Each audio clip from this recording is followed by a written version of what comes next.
ನಮಸ್ಕಾರ ಮಿತ್ರರೇ. ಇವತ್ತು ನಾವು ಕರಾವಳಿ ಶೈಲಿಯ ನಂಗ್ ಮೀನಿನ ರಸ ಅಥವಾ ರೇಸ ಅಥವಾ ಗ್ರೇವಿ. ನಾವು ಕರಾವಳಿಗರು ಈ ನಂಗ್ ಮೀನನ್ನು ಬಹಳ ರುಚಿಕರವಾಗಿ ಮಾಡ್ತೇವೆ. ಅದರ ರಸ ಅದು ಸಹ ಈ ಮಳೆಗಾಲದ ಸೀಸನ್ನಲ್ಲಿ ಬಹಳ ರುಚಿಕರವಾಗಿರುತ್ತದೆ. ಹಾಗಾದರೆ ಈ ನಂಗ್ ಮೀನಿನ ರಸವನ್ನು ಹೇಗೆ ಮಾಡುವುದು, ಅದಕ್ಕೆ ಏನೆಲ್ಲ ಸಾಮಗ್ರಿಗಳು ಬೇಕೆಂದು ನೋಡೋಣ ಅಲ್ಲವೇ ವೀಕ್ಷಕರೇ? ಕರಾವಳಿ ಶೈಲಿಯ ನಂಗ್ ಮೀನಿನ ರಸ ಅಥವಾ ಪದಾರ್ಥ ಅಥವಾ ಗ್ರೇವಿ ಅಂತ ಕರೆಯುವುದು. ಅದಕ್ಕೆ ಬೇಕಾಗುವ ಸಾಮಗ್ರಿಗಳು ಇಲ್ಲಿ ನೋಡಿ. ಅರ್ಧ ಕೆಜಿಯಷ್ಟು ನಂಗ್ ಮೀನು ಅಂತ ಕರಿತೇವೆ. ಇದರದೀಗ ಸಿಪ್ಪೆ ತೆಗೆದು ಇದನ್ನು ಚೆನ್ನಾಗಿ ಕ್ಲೀನ್ ಮಾಡಿ ಸ್ವಲ್ಪ ಹಳದಿ ಮತ್ತು ಉಪ್ಪು ಹಾಕೊಂಡು ಇಡ್ಲಿಕ್ಕುಂಟು. ಆಮೇಲೆ ಇಲ್ಲಿ ಇದಕ್ಕೆ ಮಸಾಲ ಪದಾರ್ಥಗಳಾಗಿ ನಾನು 2 ಊರಿನ ಮೆಣಸು, 3-4 ಬ್ಯಾಡಗಿ ಮೆಣಸು, ಮತ್ತೆ ಅರ್ಧ ಚಮಚದಷ್ಟು ಮೆಂತೆ ತೆಗೆದುಕೊಂಡಿದ್ದೇನೆ. ಮೆಂತೆ ಇದಕ್ಕೆ ಸ್ವಲ್ಪ ಜಾಸ್ತಿ ಬೇಕಾಗ್ತದೆ. ಯಾವಾಗಲೂ ನಾವು 1/4 ಚಮಚದಷ್ಟು ಮೆಂತೆ ತೆಗೆದುಕೊಂಡ್ರೆ ಈ ನಂಗ್ ಮೀನಿಗೆ ನಾವು ಅರ್ಧ ಚಮಚದಷ್ಟು ಮೆಂತೆಯನ್ನು ತೆಗೆದುಕೊಳ್ಬೇಕು. ಹಾಗೂ ಒಂದು ಅರ್ಧ ಅಥವಾ 1/4 ಚಮಚದಷ್ಟು ಕರಿಮೆಣಸು, ಅರ್ಧ ಚಮಚದಷ್ಟು ಜೀರಿಗೆ, ಅರ್ಧ ಚಮಚದಷ್ಟು ಸಾಸಿವೆ, ಒಂದು ಅರ್ಧ ಚಮಚದಷ್ಟು ಹಳದಿ ಪುಡಿ, 2 ಅಥವಾ 1.5 ಚಮಚದಷ್ಟು ಕೊತ್ತಂಬರಿ ಬೀಜ. ಇಲ್ಲಿ ನೋಡಿ, ಒಂದು ನೀರುಳ್ಳಿ ತೆಗೆದುಕೊಂಡಿದ್ದೇನೆ, ಒಂದು ತುಂಡು ಶುಂಠಿ ತೆಗೆದುಕೊಂಡಿದ್ದೇನೆ, ಅದನ್ನು ಚಾಪ್ ಮಾಡಲಿಕ್ಕುಂಟು, 5-6 ಬೆಳ್ಳುಳ್ಳಿಯ ಎಸಳುಗಳು ಮತ್ತು ಕರಿ ಲೀವ್ಸ್, ಒಗ್ಗರಣೆಯ ಸೊಪ್ಪು. ಹಾಗಾದರೆ ಮೊದಲಿಗೆ ಈ ಮೀನನ್ನು ಕ್ಲೀನ್ ಮಾಡಿಕೊಂಡು ತರೋಣ, ಆಮೇಲೆ ಮಸಾಲೆಯನ್ನು ಹುರಿಯೋಣ.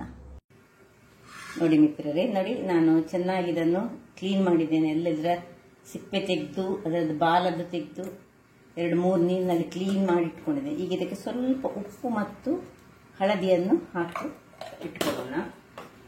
ಸ್ವಲ್ಪ ಹಳದಿ,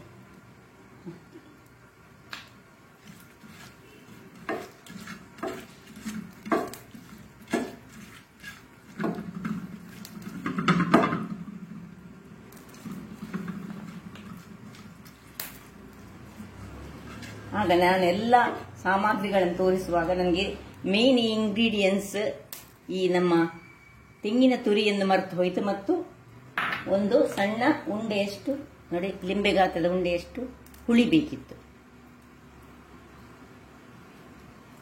ನೋಡಿ ಮಿತ್ರರೇ, ನಾನೀಗ ಒಂದು ಕಬ್ಬಿಣದ ಬಾಣಲೆಯನ್ನಿಟ್ಟು ಎಲ್ಲ ಮಸಾಲೆಗಳನ್ನು ಹುರಿಯೋಣ. ಮೊದಲಿಗೆ ನಾವು ಇಲ್ಲಿ ನೋಡಿ 2 ಮೆಣಸು ಹಾಕಿ ಚೂರೇ ಚೂರು ಈ ತೆಂಗಿನ ಎಣ್ಣೆಯನ್ನು ಇದಕ್ಕೆ ಪಸರಿಸೋಣ.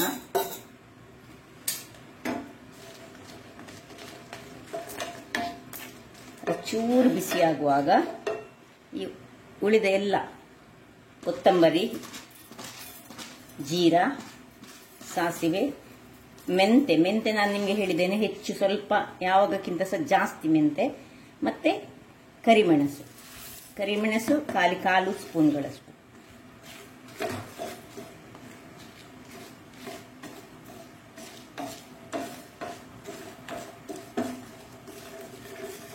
ಸ್ವಲ್ಪ 1 ಎಳೆಯಷ್ಟು ಕರಿಬೇವಿನ ಸೊಪ್ಪನ್ನು ಸಹ, ಇದು ಆಪ್ಷನಲ್, ಬೇಕಂತ ಇಲ್ಲ, ಹಾಕೊಳ್ಳೋಣ. ಸ್ವಲ್ಪ ಲೈಟಾಗಿ ಚೆನ್ನಾಗಿ ಹುರಿಬೇಕು, ಕಪ್ಪಾಗಬಾರ್ದು, ಸಣ್ಣ ಉರಿಯಲ್ಲಿ ಹುರಿಯೋಣ. ವೀಕ್ಷಕರೇ, ಮೆಣಸೆಲ್ಲ ಉಬ್ಬಿ ಬಂತು ನೋಡಿ, ಸ್ವಲ್ಪ ಎಲ್ಲ ಕಲರ್ ಸ್ವಲ್ಪ ಚೇಂಜ್ ಆಯ್ತು, ಎಲ್ಲ ಸಹ ಸಾಕು. ಇಷ್ಟು ಫ್ರೈ ಆಗುವಾಗ ಇದನ್ನು ಆಫ್ ಮಾಡಿಕೊಂಡು ನಾವು ಇದನ್ನು ತಣ್ಣಗಾಗಲು ಬಿಡೋಣ. ನೋಡಿ ಮಿತ್ರರೇ, ಇದು ತಣ್ಣಗಾಗಿದೆ. ಈಗ ನೋಡಿ, ಇದು 2 ನೋಡಿ ಒಳ್ಳೆ ಊರಿನ ಮೆಣಸು ಹೇಗೆ ಉಂಟು ನೋಡಿ, ರೌಂಡ್ ಆಗಿ. ನೀವು ಇಲ್ಲದಿದ್ರೆ ಗುಂಟೂರು ಮೆಣಸು ತಗೊಳ್ಬಹುದು, ಅದು ಸ್ವಲ್ಪ ಖಾರ ಬರಲಿಕ್ಕೆ ಅಷ್ಟೇ. ನೋಡಿ ಎಲ್ಲ ತಣ್ಣಗಾಗಿದೆ.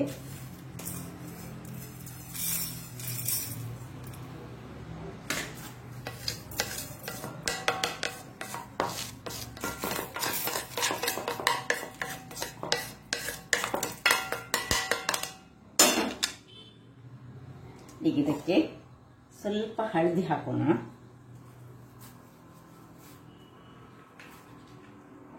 ಇಲ್ಲಿ ಹುಳಿ,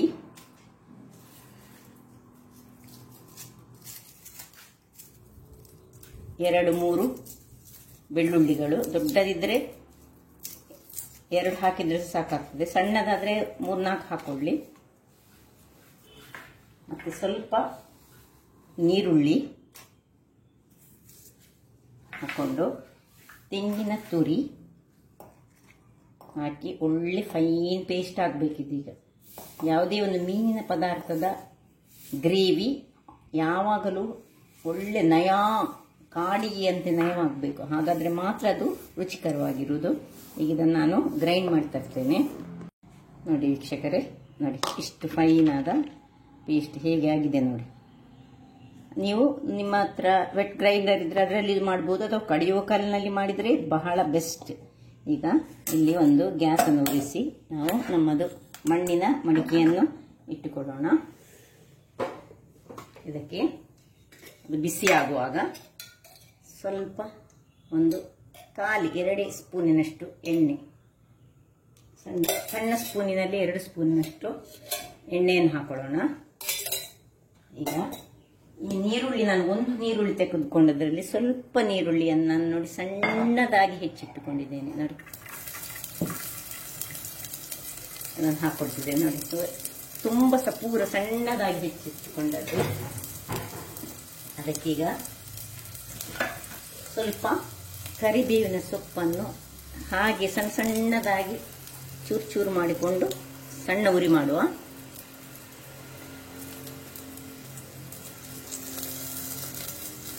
ಕೈಯಲ್ಲಿ ಚೂರು ಚೂರು ಚೂರು ಚೂರು ಮಾಡಿಕೊಂಡು ಹಾಕೊಳ್ಬೇಕು ನಾವು.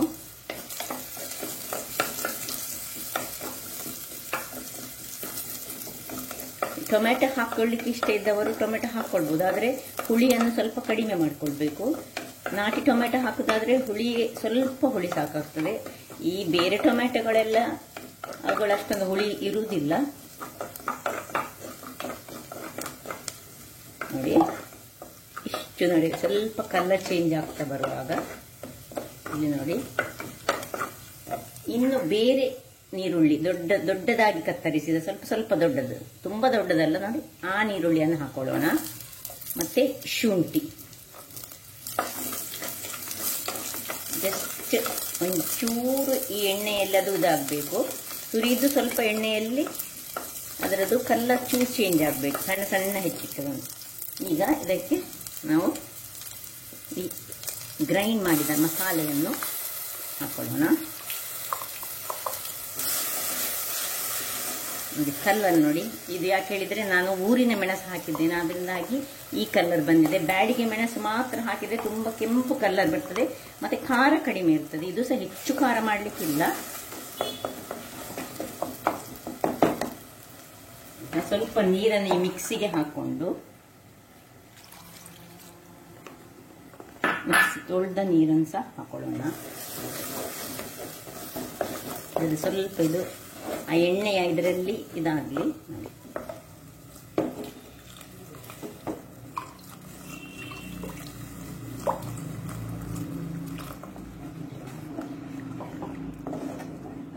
ಇದು ತುಂಬಾ ದಪ್ಪ ಆಯ್ತು ನೋಡಿ. ಇನ್ನು ಸಹ ಸ್ವಲ್ಪ ನಾವು ನೀರನ್ನು ಹಾಕೊಳ್ಬಹುದು. ಸ್ವಲ್ಪ 1 ಲೋಟದಷ್ಟು ನೀರು, ಪುನಃ ನೀರನ್ನು ನಾನು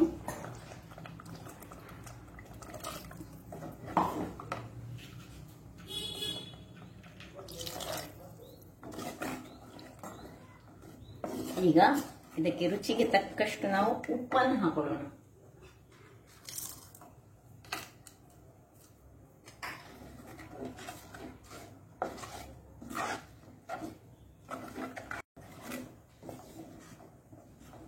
ನೋಡಿ ವೀಕ್ಷಕರೇ, ನೋಡಿ ದಪ್ಪ ಎಷ್ಟು ಬೇಕು ಅಷ್ಟು ನೀವು ಇಟ್ಟುಕೊಳ್ಬೇಕು.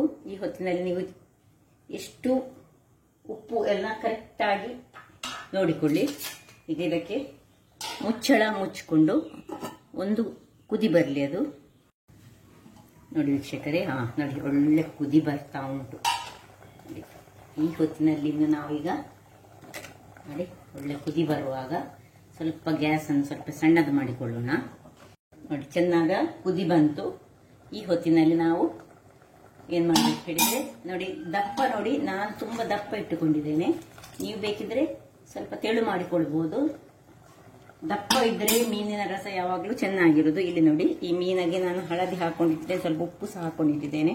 ಅದನ್ನಾಗಿ ಈಗ ಚೆನ್ನಾಗಿ ಇದರಲ್ಲಿ ಸ್ವಲ್ಪ ಸಹ ನೀರಿಲ್ಲದ ಹಾಗೆ, ಒಂದು ಚೂರು ನೀರು ಬರಬಾರ್ದು ನೋಡಿ. ಇಲ್ಲ, ನೀರೆಲ್ಲ ತೆಗೆದಿದ್ದೇನೆ ನಾನು.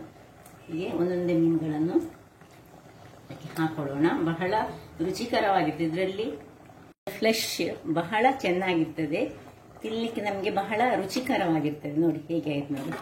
ನೋಡಿ,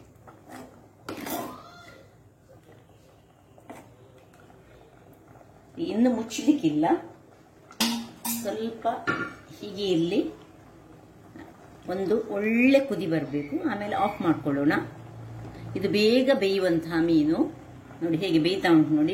ಒಂದು ಒಳ್ಳೆ ಕುದಿ ಬರಲಿ ನೋಡಿ ವೀಕ್ಷಕರೇ. ಈಗ ಇನ್ನು ಆಯ್ತು ನೋಡಿ, ಚೆನ್ನಾಯ್ತು. ಈಗ 1 ನಿಮಿಷದಕ್ಕೆ ಮುಚ್ಚಳ ಮುಚ್ಚಿಕೊಳ್ಳೋಣ.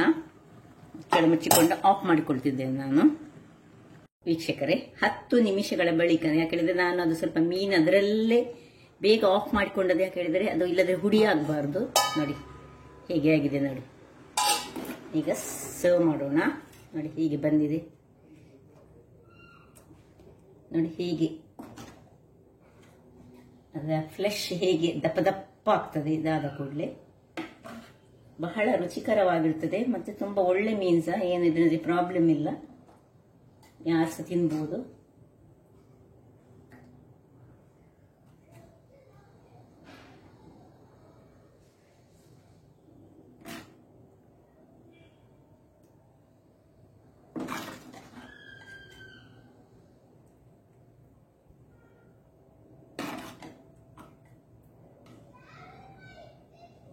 ನೋಡಿ ಎಷ್ಟು ಚೆನ್ನಾದ ಕಲರ್ ಬಂದಿದೆ ನೋಡಿ.